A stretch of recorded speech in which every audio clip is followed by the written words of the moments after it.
Et c'est l'heure à présent et comme chaque jour du Focus, direction cette fois Djibouti. Ce petit bout de terre de moins d'1 million d'habitants est devenu ces dernières années un point de passage stratégique pour les migrants. La pauvreté pousse les Éthiopiens, les Érythréens ou encore les Soudanais à rejoindre le pays, puis traverser la mer Rouge afin de trouver du travail, principalement en Arabie Saoudite.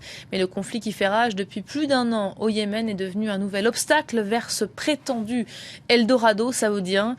Les migrants se retrouvent entre deux feux et sont souvent arrêtés par les forces de sécurité au Yémen. Reportage signé Thaïs Brook et Duncan Woodside à Obok, une petite ville de pêcheurs devenue un centre de gravité intercontinentale pour les migrants et les réfugiés. Regardez. Obok, à première vue, un simple village de pêcheurs.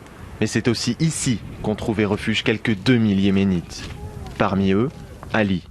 En août dernier, il a fui la ville d'Aden, située juste de l'autre côté de la mer Rouge.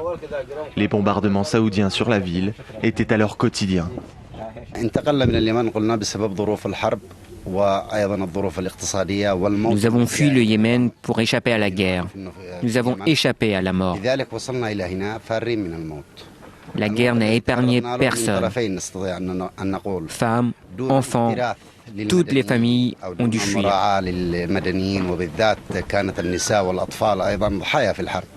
Mais même s'il a échappé à la guerre, la vie dans ce camp de l'ONU est vraiment difficile. Il y a des tempêtes de sable, des vents violents et pendant l'été, les températures peuvent grimper jusqu'à 50 degrés à l'ombre. Ces conditions climatiques rendent les choses difficiles. Il est quasiment impossible de trouver de quoi vivre. Mais, pour lui, un retour au Yémen est hors de question. Malgré un récent cessez-le-feu, la situation sur place reste très instable. Et pas seulement pour les Yéménites. Obok est aussi un lieu de transit en sens inverse. Des migrants africains veulent traverser le Yémen pour trouver du travail en Arabie Saoudite.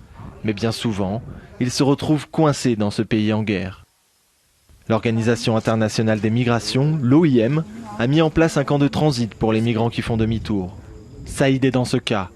Le calvaire de cet Éthiopien a commencé lorsqu'il a été arrêté par l'armée yéménite, en compagnie d'une demi-douzaine d'autres migrants. Ils nous ont demandé de nous rassembler dans un champ. Mais un de mes amis, Abou Salah, s'est fait tirer dessus. Les militaires ont ouvert le feu et ont tiré dans le tas.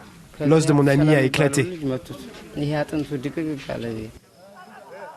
Saïd est resté en prison pendant plus de 3 mois, mais, grâce à l'intervention de l'OIM, il est finalement sur le point de rentrer chez lui. Présent. Cette nuit-là, ils sont 87 à rentrer volontairement chez eux, en Éthiopie. Désormais, je ferai mieux d'utiliser l'énergie que Dieu m'a offerte pour aider mes frères à la maison. Je ne repartirai plus. Je conseillerais aux Éthiopiens de ne pas essayer de faire ce voyage, parce que j'ai pu voir la souffrance de mes propres yeux. Pourtant, les candidats éthiopiens à ce voyage éreintant et risqué sont toujours aussi nombreux. 1 mois de marche, parfois plus, à travers ces montagnes quasi désertiques. Il faut suivre prudemment les routes principales, tout en évitant les contrôles policiers. Ce groupe vient d'arriver à Obok.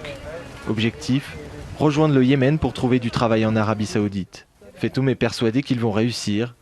Il a déjà fait le voyage par le passé. Je pouvais travailler tous les jours. Je gardais les chèvres en tant que journalier et je cultivais les champs. Les femmes trouvent du travail dans les maisons. L'objectif, c'est d'améliorer nos vies un peu et ensuite de rentrer chez nous.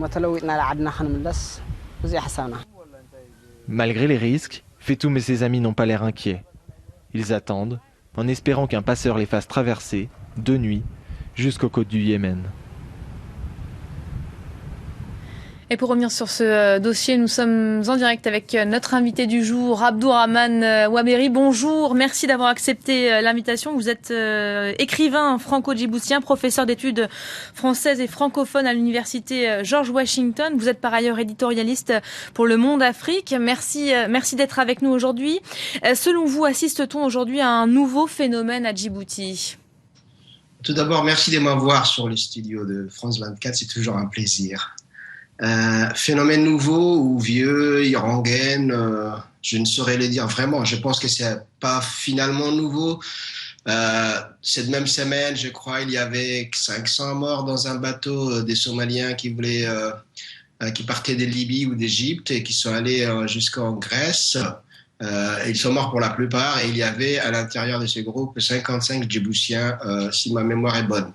Donc nous avons ces flux intenses, anciens, qui se renouvellent sans cesse et qui engagent la responsabilité de tout le monde, c'est-à-dire à la fois les États riverains, les États de départ, mais aussi les pays où ils vont aller, que ce soit l'Europe ou l'Arabie Saoudite, et plus globalement aussi notre attention à nous tous, citoyens du monde. Comment expliquer que ce soit Djibouti qui soit aujourd'hui devenu une porte de sortie pour ces migrants, qu'ils viennent du Soudan ou de l'Éthiopie?